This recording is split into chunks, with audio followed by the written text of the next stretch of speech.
Go ahead and touch any card. Now you're gonna take it and reverse it into the deck. Before we reveal it, I'm gonna commit to a prediction. You could have touched any card in the deck, but you picked this one. And somehow, my prediction was completely off. Like not even in the same ballpark. You're gonna have a lot of fun with this one, watch. We'll take the cards right out of the tuck box. I'm gonna hand you the deck directly. You can shuffle it up as much as you like, whether it's a riffle shuffle with a bridge, whether it's a couple of cuts, whether it's an overhand shuffle, you completely choose what you wanna do. And as soon as you're done, you're gonna hand me the deck. I'm gonna go through and make a prediction, okay? All right, I think I got one. All right, I'm gonna make a prediction. I'm gonna write it down on a piece of paper just so we can trust each other. I'm gonna write down my prediction. Try not to listen in or look at my hand movements as I'm going in and doing this, all right? And you also have to excuse my drawing abilities, but I have a prediction made. There we go, no cap, and I'm gonna fold it up just like this. I wanna make sure there's no possible way either of us can see it. Again, leaving it in view the entire time. And I'm gonna put it inside this empty box, by the way. Right, empty box, hopefully you can see that. I'm gonna put it right inside this empty box. And if you were here, it would go smack in your hand. Right, make sure it's still there. Right, it's gonna go smack in your hand and we're gonna leave it there. This is where it gets a bit more fun. I'm gonna spread the cards out like this. I want you to touch whatever card you want, whether it's this one, this one, this one. Just touch one card completely at random. Let's say this one, but you're like, now I wanna change my mind and I touch this one, or you touch this one instead. Take that card out. And I want you to take a look at it. I'm gonna turn the whole deck face up. I want you to take a look and memorize this card, all right? Hopefully you got that card memorized. We'll take it and we'll do this. I'm gonna leave it somewhere in the center of the deck like so. Or actually, you can leave it somewhere in the center of the deck, but it's gonna be the one face down card in a deck of all face up cards. And I think this is where it's gonna get a lot more fun because I'm gonna give the deck a cut, let's just say right around, yeah, we'll take these cards out from here. Give the deck a cut right here. And that'll allow me to control your card right up to the top of the deck. For the first time, don't name your card, but take a look at the prediction that I wrote down, all right?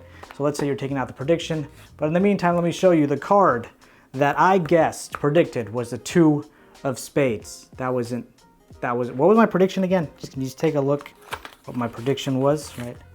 My prediction was, that doesn't even match my prediction. My prediction was the 3 of hearts, so it doesn't even, the 2 of spades was a test, obviously. We don't need that, I'll throw that card away. What I do need is a couple of cuts, and can you name your card? 3 of diamonds. Okay, I was close then. 3 of hearts, that was close. That's practically like the soulmate. I was right there. Obviously, I just messed up. But we can fix this, right? If I take this deck, you said 3 of diamonds, and my prediction was 3 of hearts. Check this out. Give this deck a shake like this, and we'll see that there is one face-up card, which I guess should have been your card, but it's not. The one face-up card is the 3 of hearts, right? The card that I predicted. Now, in any deck, right, this 3 of hearts is facing right next to one other card. And of course, the card that my prediction was next to was your selected 3 of diamonds. Boom. What makes this trick great is that it completely throws the audience off balance. They have no idea what to expect. And since they built up that false expectation, their mind is just... Before I share the secret with you, make sure you smash that like button and hit subscribe if you're new here. Now grab your favorite deck. And let's do it. This one is a beauty, and I know you can have some fun with it. So to start, all you need is a normal deck of playing cards. You hand it off to the spectator and let them shuffle it up.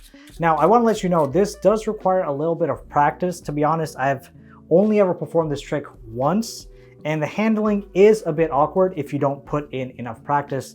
But if you don't put in enough practice, you can always use misdirection. But I'll let you be the judge as we head through this tutorial. So to start, like I said, you need a normal deck of playing cards.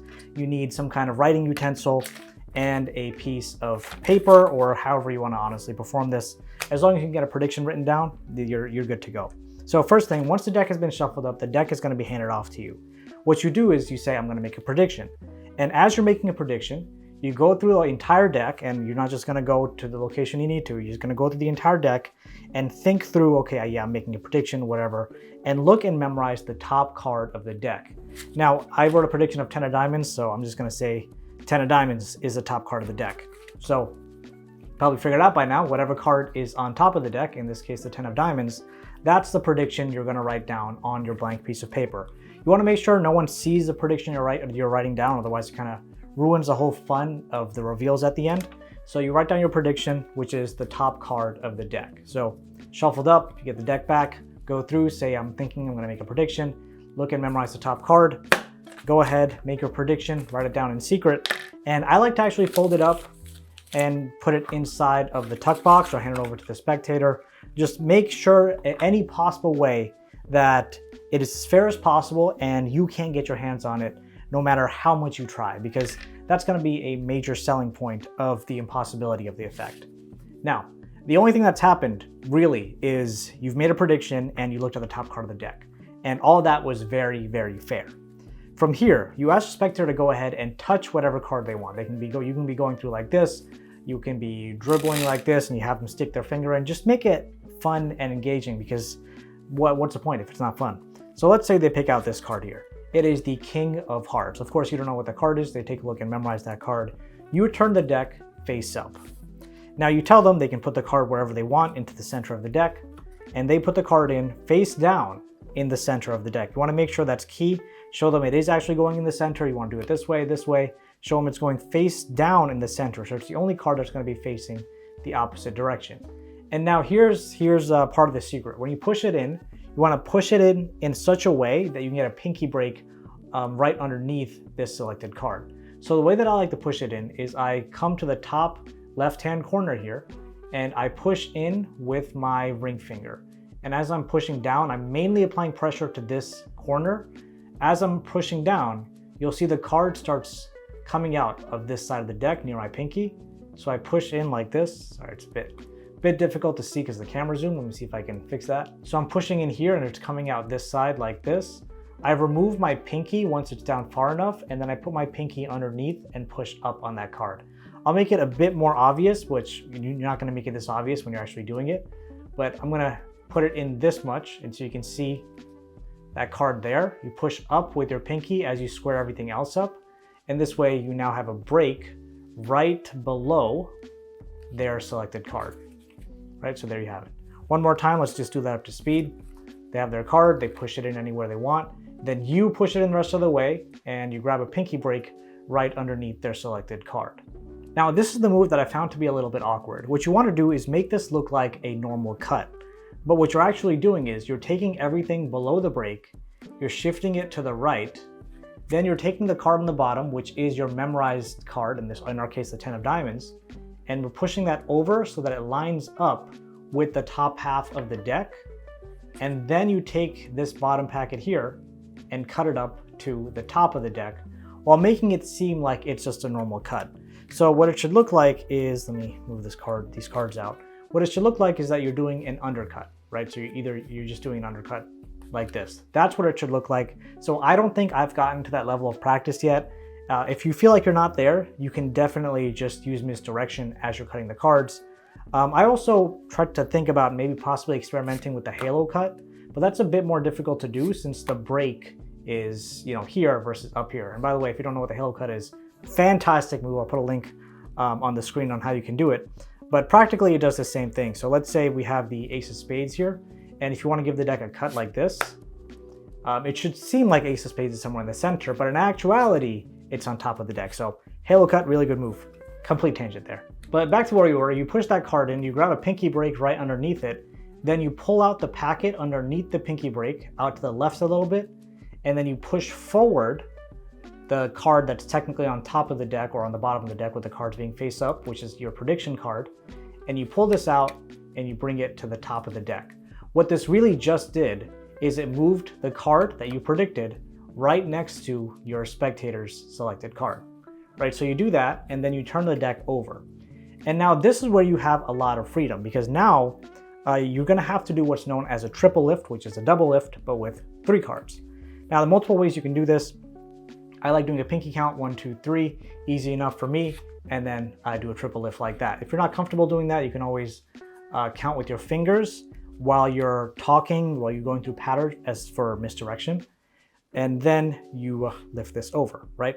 So triple lift, very important. If you don't know how to do the pinky count, I'll put the link on the screen as well. You do a triple lift and you say, there is your selected card, or there's the card I predicted. however you really want to format this, and then they take the card out, or maybe this is what I'd recommend. I'd say there is your selected card. They'd be like, no, that's not it. You'd be like, oh, what did my prediction say? So now, again, more interactive. They go in, they take the prediction out, and they're like, no, this is the 10 of diamonds. What are you talking about, buddy? And you're like, okay, I think this was just a joke. Now, what you want to do at this point is, you have the 10 of diamonds there, by the way. It is the third card from the top. Since you did that triple lift, what that actually did was it turned their card, the King of Hearts, over, while also turning your 10 of diamonds over. So they're practically swapping places in terms of what's face up and face down. That's the whole purpose of the triple lift. Then you say, okay, that's weird. This card shouldn't be here, so you take it, throw it off to the side. And then you say, okay, so my prediction was 10 of diamonds. That has to be important in some way. What was your card? They say King of Hearts. You give the deck maybe a couple of cuts, some shuffles if you want. Make sure I don't separate the 10 of diamonds and their selected card. But as soon as that's done, I'm like, oh, okay, let me try this. Give the deck a shake or some kind of magic action. And then as you go through, you say, there's my card, the 10 of diamonds, just what I predicted. And they'll still be like, wait, but where's my card? Like, oh, right, I forgot you had a card in the first place. My 10 of diamonds is next to and facing just one other card. And then you take a nice slow reveal to show that it's your selected King of Hearts. You're gonna kill it with this one. Enjoy. And that is my version of Touch Retouched by Bill Simon. A simple method, but a strong reaction. Now, if you want to support the channel, follow the behind the scenes journey and influence the direction and content of CardMechanic, make sure you join the Underground Club. My goal is to get to 25 active members by the end of July, and you being a part of it would mean so much. A huge shout out to all my Underground Club members, and thank you, love you, see you soon.